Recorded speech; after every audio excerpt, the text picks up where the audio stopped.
quizzes.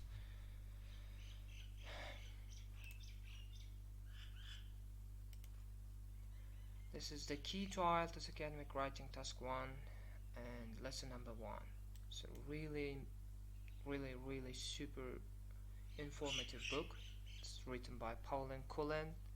She was an examiner of IELTS, and I decided to share this while I'm reading it myself. I hope this is going to be useful for most of you who are getting prepared for IELTS. This book is not available on internet. You can't find it anywhere. You have to buy it, and I'm making a free video of it so that most people can enjoy it. Alright, let's read it together, right? In lessons 1 and 2, we will explore the most common problems in writing task 1. These problems have been selected because each of them will keep your score 1 score at band task 1 score at band 6 or even lower. Wow. So if you make this mistake, you are going to take only 7, 6 or even lower.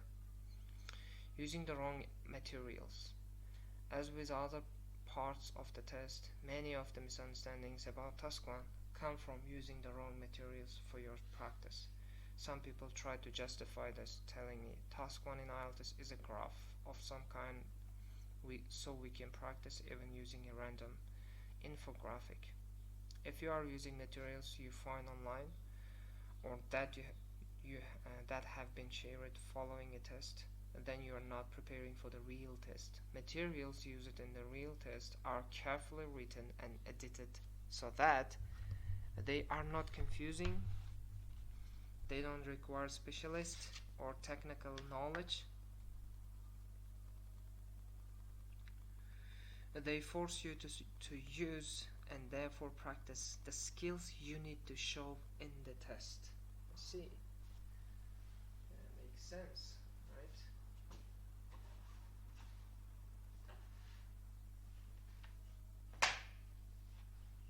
Okay, you will not find this in random infographic you find online. So we should not use any material that we find online. It should be authentic material, right? Task achievement v task response. Maybe it's versus. It should be versus. In writing task 2, you are assessed on how you respond to the task, while in writing task 1, the extent to which you achieve the task is being measured. Alright. This means that it is very important to follow the instructions you are given. These tell us that you need to summarize the information by selecting and reporting the main features and make comparisons where relevant. Alright, this is the actually task, and we have to follow this order. We need to summarize the information by selecting and reporting the main features and make comparisons where relevant. And we have to write at least 150 words. In spite of this, most of the band 6 answers I see are written as though the instructions tell you to list all the information you can see. A lot of students use all the information that can be seen, right? And this is band 6, that's why. Interesting. So that means we don't have to use all the information in the infograph, right? We need to summarize by selecting information and reporting the main features. We need to select main features and make comparisons. We don't have to use every information. Interesting. I didn't know that. This problem may stem from using practice materials that don't reflect the real test. It's worth noting here that writing task 1 was changed in 2007. This is a sample task taken from the 2003 IELTS handbook and shows what the task used to like. Okay, 2003 academic writing. Spent about 20 minutes on this task. The graph below shows the different modes of transportation used to travel to and from work in one European city in 1950, 1970 and 1990. Write a report for a university lecturer describing the information shown below. Wow, this is totally different, right? Sample test from 2003, not the instruction. Yeah, this is totally different. Write a report for a university lecturer describing the information shown below. Yeah, I've never seen this kind of task ever since I started getting prepared for IELTS or teaching IELTS. I've never seen this kind of. So in 2003, they used to give this kind of task one, but now they changed it after 2007, right? Since 2007, they've been giving different task one, right? All right. The infograph is the same, something like the ones currently are given, but the task is different, right? All right. Percentage of total travelers. I see. As you can see, the instructions are different. Before 2007, you were asked to write a report describing the information shown. If you are using materials that are outdated or tasks that only show a limited amount of data, then you are likely to practice describing or listing everything you see. This means you are not selecting or summarizing, which are two of the main requirements of this task. Selecting information. Selecting the main features is clearly important if you want to achieve this task. However, for many people, this is easier said than done. It's particularly difficult if your education has focused on rote learning, copying texts, or writing according to a fixed formula. A follower of my Facebook page made this comment. Let me explain this from my country's perspective. Here, logical, analytical aspects in writing are mostly ignored. Logical and analytical aspects in writing are mostly ignored. We never learned to look at a graph and write reports about it, even in our native language. We never. I think we not only lack the language competence, but we also lack the ability to analyze. I just figured it out in early adulthood. I wrote like a robot when I was in high school, and such a mindset follows us well into IELTS when template learning is the norm. If this also applies to you, then you're probably making mistakes that will lower your task achievement score. Looking at the band descriptors for task achievement helps to see the impact of this. Alright, so this random guy is saying that they don't analyze, they don't look at the graph in a logical way, they do not analyze it, right? They just write like a robot. They learn the template learning, right? They just learn the structures, they just learn the formulas without analyzing, without learning, without, I don't know how to put it, what's the word, without reading the infograph, without reading the graph. They're just looking at it and writing everything on it. Okay, like a robot. So let's look at the band descriptor for 9 for the task achievement section. Fully satisfies all the requirements of the task. What were the requirements of the task? The requirements of the task were selecting, summarizing, and making comparison where relevant. Clearly presents a fully developed response. Alright, 8. Covers all the requirements of the task sufficiently. Means enough. Presents, gives, highlights, shows, and illustrates, shows key features clearly and appropriately. Okay, now we are showing the key features, right? Main features. And yeah, we are giving it, we are illustrating, we are highlighting those main points. 7. Covers the requirements of the task. Okay, we cover, right? We We are selecting the main features and we are summarizing the main features, key features, and then we are comparing them. So 7 for this one. Presents a clear overview of the main trends. Okay, we are giving overview, right? Differences or states. We are giving the overview, like it's like conclusion. But I guess you know what overview is in task 1, right? It says without task 1. Say if you do not write overview, you will never take 7. You will never get 7. Clearly presents and highlights key features, but could be more fully extended. Yeah, showing key features, but it's not fully developed key features, right? You are selecting key features, right? And you are summarizing the key features. However, your sentence are not fully developed. You could have written more in detail. For 6, addresses the requirements of the task. Addresses.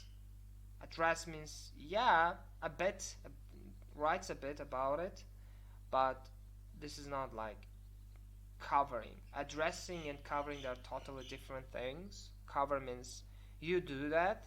Address means you do it partially. You just try to do that.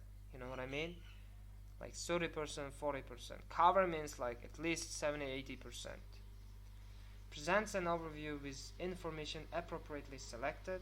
Presents and adequately highlights key features, but details may be irrelevant, inappropriate, or inaccurate. So this is 6. Even taking 6 is also difficult, you know. So let's continue.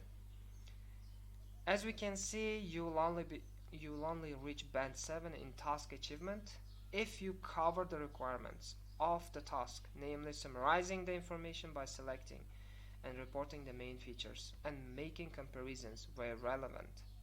To reach band 6, each of these needs to be addressed. Now let's look at it. Vocabulary note. The verbs to cover and to address can be both used to mean to deal with. However, covering the requirements suggests they are being done in a more complete way than addressing them. As I mentioned, this is the same thing. The band descriptors give us more information about what we need to do in task 1. For 8, presents, highlights, and illustrates key features clearly and appropriately. Presents a clear overview of main trends, differences, or states. Clearly presents and highlights key features, but could be more fully extended. Presents an overview with information appropriately selected.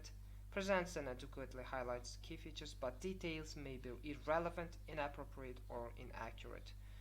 This tells us that when writing a summary, there are some important do's and don'ts. Let's look at the do's. Select the main features. We have to select the main features. We have to present and highlight the key features for band 7. And we need to make comparison where relevant and present a clear overview of main trends, differences, or states. This is also for band 7. And don'ts. Give details that are irrelevant, inappropriate, and inaccurate. We should never give irrelevant, inappropriate, or inaccurate details. We need to be accurate, we need to be relevant and appropriate when we are giving details. The band 6 answers, I see struggle with each of the 4 elements in the do list above, which tells me that people often do not know how to select and highlight features or present a clear overview. Demek men bu tepadagi o'sha qilinishi kerak bo'lgan 4 ta yo'nalishlarda o'sha 6 oladigan writingdan o'sha 6 olib qoladigan o'quvchilar hammasi qiynaladi mana shu tepadagi 4 tani qilishga. Underestimating the task. I'm not worried about task 1, it's easy.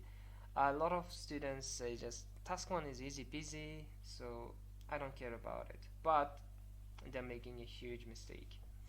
Conversely, people also tell me that they are not worried about task 1, writing task 1 because it's easy.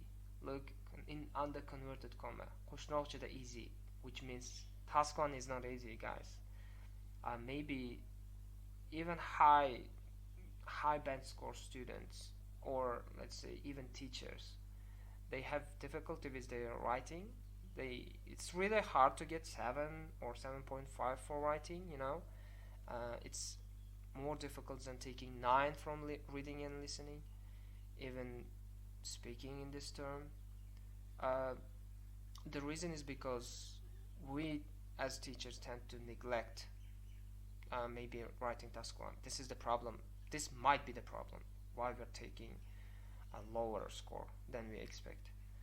Admittedly, it could be argued that task 1 is easier than writing task 2 because you are given all the information you need, and it's relatively short at only 150 words. However, easier is a relative term and is not the same as easy.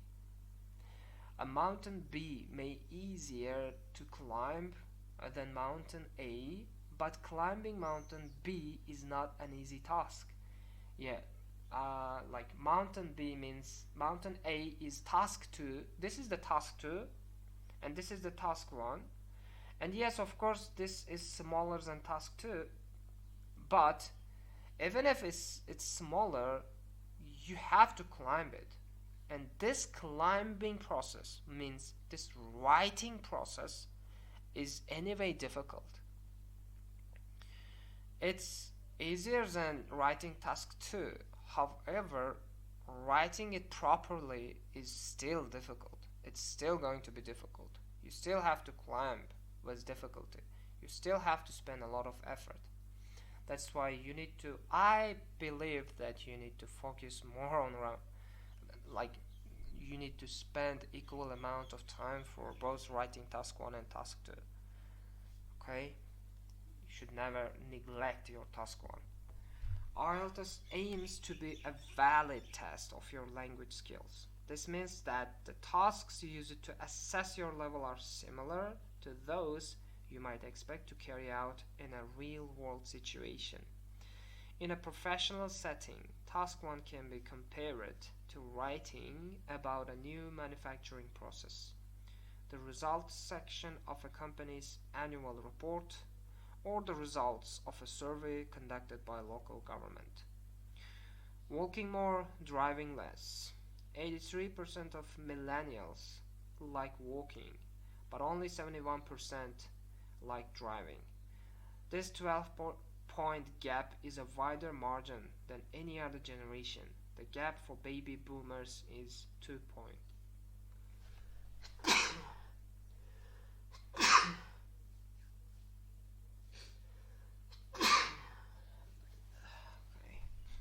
Sorry. Extract from Community and Transportation Preferences Survey U.S. Metro Areas 2015 July 23 2015. In an academic context, this task is closest to the results section.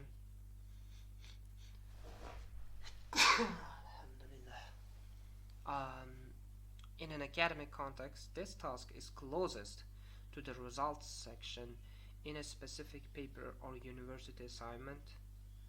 And the following image is an extract from one of my daughter's papers from her first year at university. I've added notes showing the main features.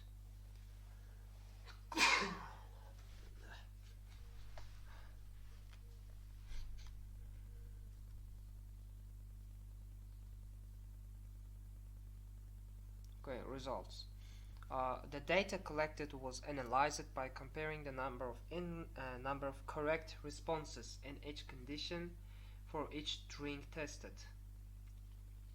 A paired sample one-tailed test was carried out for the drinks in both conditions to test for significance. No smell, number of correct responses, smell, no smell. The total number of correct answers for all drinks and all participants in each condition, smell and no smell.